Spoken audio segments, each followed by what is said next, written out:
लड़की तो मुझे पसंद कर ही लेगी, कंफर्म्ड। लिख लो।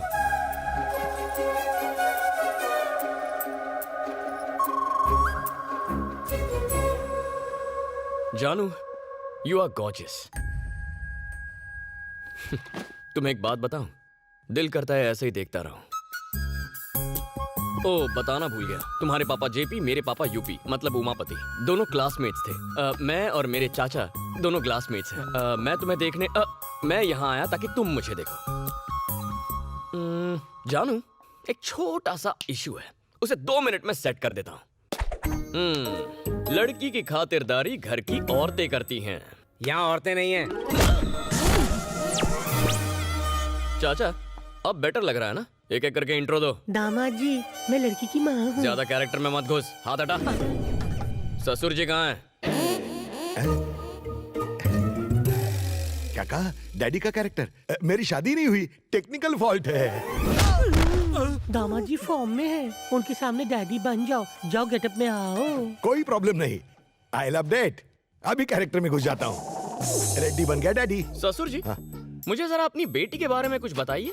तुम्हारा मतलब क्वालिटीज? और क्या? मेरी बेटी हंसती है तो सर्दी आती है, मुस्कुराती है तो बारिश होती है, गुस्सा होती है तो गर्मी आती है। तुझे बेटी के बारे में पूछ रहा हूँ और तुम मौसम का हाल बता रहा है। बेटी का एजुकेशन, टैलेंट, उसके शौक बता। नहीं पता। उम्र क्या है? जानता नहीं। चल नाम ही बता दे। मालूम नहीं। कितनी भाषाएं आती हैं? पता नहीं। कैसा बाप है साले। इनको कैसे पता होगा? आज ही किडनैप किया है। धोती क्यों पकड़ रहा है? खुल के हाथ में आ गई है। क्या? धोती खुल गई है। धोती संभाल के बैठ जा। ससुर जी, हाँ? आप बदसूरत हैं लेकिन बेटी ब्यूटीफुल है, ये रिश्ता फिक्स। चाचा, लेन देन की बात जरा आप कर लीजिए। दहेज में जमीन के पेपर्स चाहिए। ये लेन देन कहाँ से आ गया? मैं कुछ नहीं देने वाला। आप चुप रहो जी, इतना अच्छा दामाद मिला है, हमारी बेटी को खुश रखेगा, जो मांगे दे दो। नहीं दूंगा। अगर आपने इनकार किया तो मैं अपने सारे कपड़े और जेवर इस पे निछावर कर दूंगी। अरे लड़की देखी इसने, शादी करेगा ये, मैं दहेज नहीं देने वाला। तुझे लॉजिक चाहिए? चाचा, एंट्री के वक्त इनका बाप बना था, उसका रिप्ले करते हैं, तभी समझेगा ये। हाँ ठीक है। ए जी, दामाद जी वापस फॉर्म में आ रहे हैं, जल्दी कुछ कीजिए, दीजिए। अरे रिएक्शन देना बंद कर, कोई एक्शन कर। ये कौन सा मेहनत का पैसा है? बकरी, मुर्गी और चिंदी चोरी करके तो कमाया है। पहली बार किडनैपिंग का केस लिया और आज ये दिन देखना पड़ा। तेरे लिए बहुत फटके खाए, अब और नहीं खाएंगे। चल बाल पटक। आई ब्लेस यू माई चाइल्ड।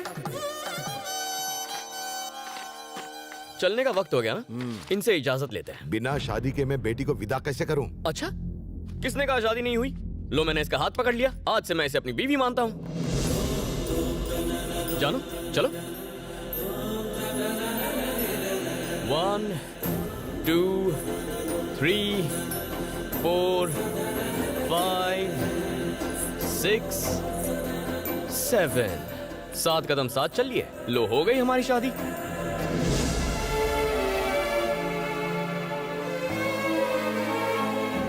चलो घर चले।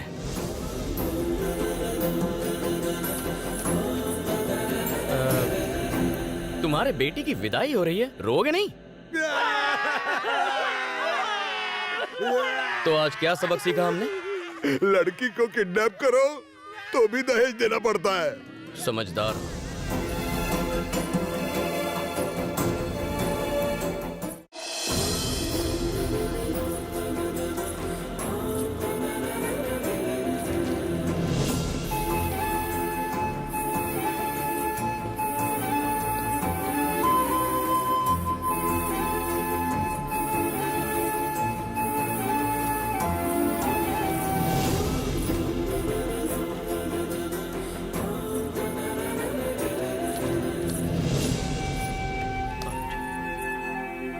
ये रहे आपके जमीनों के कागजात जो अबुल ने छीने थे, संभालिए।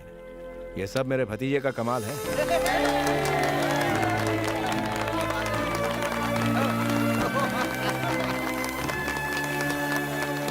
सर, अगर आपकी जगह कोई और होता तो घुटने टेक देता। मैं आपकी हिम्मत की दाद देता हूं सर। उन्होंने आपकी बेटी को किडनैप कर लिया, लेकिन ये मेरे पापा के दोस्त की बेटी है। इसे कुछ हो जाता तो आप दुखी होते। और उससे मेरे पापा दुखी होते। और अगर पापा दुखी हो गए तो कंट्रोल नहीं कर पाता हूँ। सर, गैरों के साथ अन्याय नहीं होने देता, तो फिर मैं अपनों के साथ अन्याय होते हुए कैसे देख सकता था? उन्हें सजा मिलनी ही थी। सर, वैसे एक बात पूछनी थी। जब आपने मामला समझाया तो आपने कहा कि ओबुल के पीछे किसी का हाथ है। आप जानते हैं कि वो कौन है? उसका नाम? बेटे, दरअसल बात ये है कि अरे बताने दीजिए सर। 2 दिन और रुककर प्रॉब्लम को जड़ से उखाड़ देता हूँ। जब मैं इंसाफ पाने के लिए लड़ता हूँ तो उसे पाकर ही दम लेता हूँ। बताइए सर। हाँ, अब कोई भी प्रॉब्लम नहीं है। तुमने प्रॉब्लम सॉल्व कर दी ना, तुम मेरी बेटी को वापस घर ले आए, उसके लिए थैंक्स। सर, अगर पापा कॉल करें तो झगड़े का जिक्र मत कीजिए। कह देना आपकी बेटी ने मुझे रिजेक्ट कर दिया।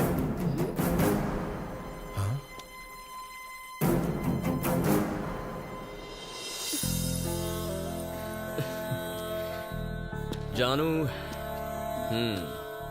लाइफ में कोई भी प्रॉब्लम हो, गना उसे सॉल्व कर देगा। Okay? I'll miss you. Take care. Bye bye.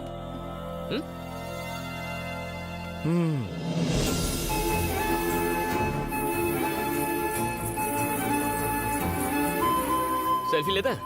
Selfie पास आ जाओ। मुझे भी दिखने दे। I'll see you soon. Next time मूछ निकाल के नेक्स्ट टाइम जरूर आऊंगा। एक हक तो दे दो। Okay, take एक care. हक तो करते जाओ। अभी मुझे जाना पड़ेगा। Bye bye. क्या हुआ बेटी? पापा, मेरी जिससे भी शादी होगी वो मेरा पति होने के नाते मेरा ख्याल रखेगा, मेरी रक्षा करेगा। लेकिन बिना किसी रिश्ते के उसने मेरी जान बचाई।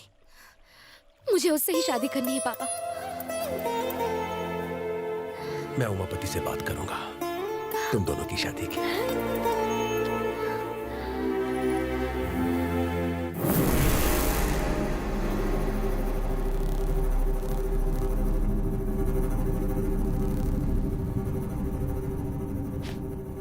इस पूरे इलाके में लोग मुझसे आंख मिलाने की हिम्मत नहीं करते, और उस अकेले ने हम सबको मारा और लड़की ले गया और कहा कि इलाके के लोगों से दूर रहने में ही तुम्हारी भलाई है।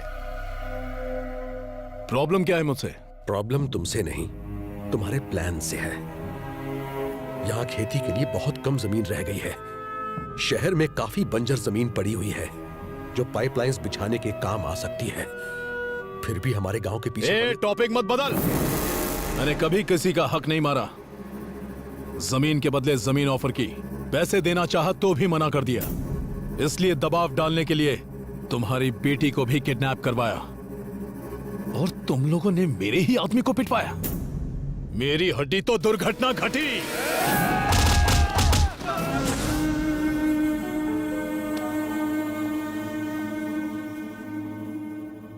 मुझे लगा मैंने प्रॉब्लम सॉल्व कर दिया पापा, पर अनजाने में उसे और बढ़ा दिया। मैंने उनसे पूछा भी था कि इसके पीछे कौन है, बताया ही नहीं। सही करने पर गलत हो गया, अब गलत करके ही सब सही कर दूंगा। इम्पॉसिबल। उस लड़की का हाल देख रहे हो? मैं उसका दर्द समझ सकता हूं।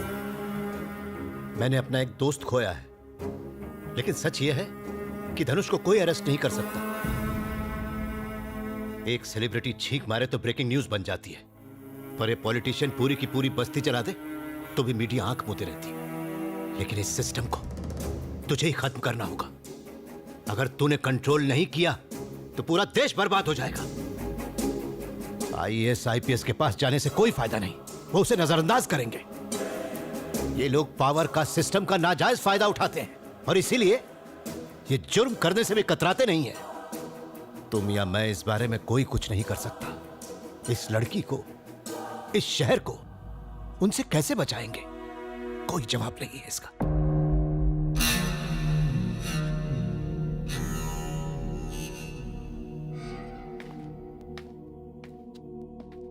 मंदिर में तुम्हारा रिएक्शन देखकर मैंने तुम्हें गलत समझा, पर इस लड़की की बात सुनने के बाद मुझे लगता है तुम ही सही हो। अगर आज तुमने उसकी मदद नहीं की होती ना, तो इंसानियत की हार होती। अब तो तुम्हारे लिए इज्जत और भी बढ़ गई है। तुमने साबित कर दिया है कि इंसानियत जिंदा है। मैं तुम्हारे काबिल नहीं हूँ गणेश। तुम उसी के लिए बने हो। उसके पिताजी की इच्छा पूरी होनी चाहिए। जानू का साथ कभी मत छोड़ना और दुश्मनों को भी नहीं। लाइफ में कभी भी मदद चाहिए हो तो मुझे याद करना। मैं हमेशा हाजिर हूँ।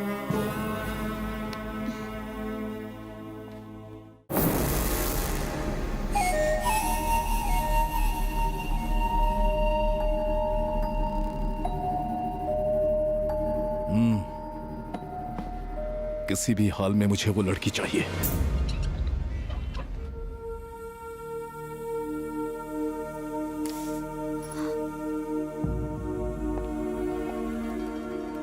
थोड़ी कॉफी पी ले। नहीं चाहिए चाचा। टेंशन मत ले, वहाँ ट्रीटमेंट चल रहा है। ये ले।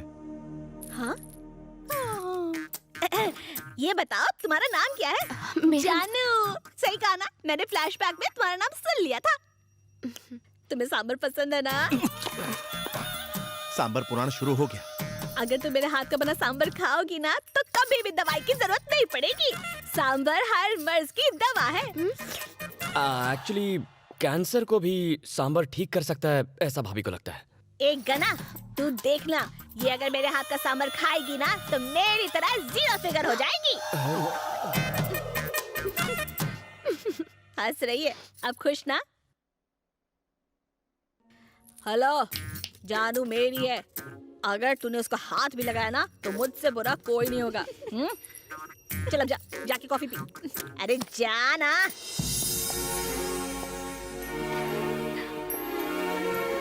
अब तो खुश हो ना? अब सब ठीक हो जाएगा। थोड़ा पेन होगा पर घबराना मत, नो प्रॉब्लम। ट्विंस हैं, 1 घंटे में डिलीवरी हो जाएगी। यही है तुम्हारे husband? Present madam. You mean husband या रबर बैंड? हस्बैंड बाबा। वो मैं हूँ। ये मेरी वाइफ है, पर्सनल। ये मटका मैंने दिया है, बहुत मेहनत की है। आपको कुछ खटका है क्या? इनका ऑपरेशन है, आपकी सिग्नेचर चाहिए। बस इतना ही? चंपाकली, 1 घंटे में हम पेरेंट्स बनेंगे, 2 बच्चों के। I am out. अच्छा, ऊटी के बाद हॉस्पिटल में सर्वे करने आ गए? आप जो समझ रहे हो मैं वो नहीं हूँ। मैं वही हूँ। हम जानते हैं। मैं तो बस काम से आया था। आप यहाँ कैसे? किसी का पोस्टमार्टम करना था। पापा के सामने तो आप संस्कारों की बीन बजाते हैं, तो फिर ये क्या है? ये बैड हैबिट्स की कैटेगरी में नहीं आता। तो फिर इसे चेंज ओवर कहते हैं। Change over? रिलैक्सेशन। और उस ऊटी की ट्रिप का क्या हुआ? काम के लिए ऊटी, रिलैक्स करने के लिए ब्यूटी। ओह, मुहूर्त बैंड बजाए तो ऊपर वाला क्या करेगा? अच्छी कहावत है, मतलब जानते हो? यू मीन बैंड बजेगा? No idea. आइडिया तो मैं देता हूँ। इतनी सुंदर बीवी है आपकी, ये हरकतें क्यों करते हो? टीवी पर चाहे कितनी भी फिल्में देख लो, 70 mm पर देखने का मजा ही अलग है। होम थिएटर आखिर होम थिएटर है, मल्टीप्लेक्स आखिर मल्टीप्लेक्स है। छे, इतना गंदा एक्सप्रेशन क्यों? एक ओपन सीक्रेट बताऊं? पत्नी पूजा घर जैसी होती है, उसमें मजा कहाँ? पर गर्लफ्रेंड रिसोर्ट के स्पा जैसी, माइंड बॉडी दोनों फुल रिलैक्स। आदमी का मूड एकदम फ्रेश हो जाता है, सोच क्रिएटिव और माइंड इंटेलिजेंट। सर, आप घरवाली को कैसे मैनेज करते हैं? घरवाली को घर में एंट्री मारते ही वो दौड़ के आती है। पद्मा, सारा दिन बस तुम्हारे बारे में ही सोच रहा था। बॉस की डांट खाकर आधे दिन की छुट्टी ली है। मेरे हुजूर आपका सुरूर पाकर मेरे दिल को गुरूर आ गया। इतना काफी है, तुम पर लट्टू हो जाएगी, तुम्हारे सारे फेवरेट पकवान बनाएगी। करेले का हलवा भी खाना। मैं हर डिश से थोड़ा थोड़ा लेता हूँ। पद्मा, तुम्हारी कुकिंग में मैजिक का जादू है। इतना बहुत है, तुम पर एकदम फ्लैट हो जाएगी। डार्लिंग, इतना सारा नहीं खा पाऊंगा, पर इसे वेस्ट भी करने का दिल नहीं करता। आप भी ना खाना गपागप कैसे खाते हैं मैं बताती हूँ। और फिर वो गपा गप सब चढ़ जाएगी। वो फैट और मैं फिट। वो लेटते ही सो जाएगी और मैं गर्लफ्रेंड के पास। अगर आपकी बीवी को ये सब पता चला तो? उस मंदबुद्धि बेवकूफ में इतनी अक्ल कहाँ? इस सब की जिम्मेदार तो वो खुद ही है। अच्छा? तुम्हें शौक क्यों लगा? 2 साल से हमारे बच्चे नहीं हो पा रहे थे। मैंने कहा चलो चेकअप करवाते हैं। उसने मना किया। उसने कहा मैं फिट हूँ, तुम ही जाओ अपना खुद का टेस्ट करवाओ। मैंने किया, उस ब्यूटी पे success. Double success, grand success. शक्ल से तो बहुत मासूम दिखते हो लेकिन जानवर हो। शराब को सिर्फ देखकर जज करने वाले बेवकूफ, पीने के बाद असली किक का पता चलता है कि मेरी चंपा की तरह नशीली है या फिर पद्मा की तरह डुप्लीकेट। औरतों को मेरी चंपाकली की तरह हरी भरी होना चाहिए, मेरी पद्मा की तरह नहीं, सूखे चूसे हुए गन्ने की जैसी। पद्मा भाभी ये कहते हैं आप सूखे गन्ने जैसी हैं। पद्मा तू यहाँ कैसे धमक पड़ी? स्टार्टिंग से यही है। इसने हमारी सारी बातें सुन ली, हर एक शब्द सुन लिया। आप समझी तू? ये ऊँटी खूंटी गाड़ने जाता था, अब यहाँ खड़ी क्यों है? मार साले को। मम्मी बचा।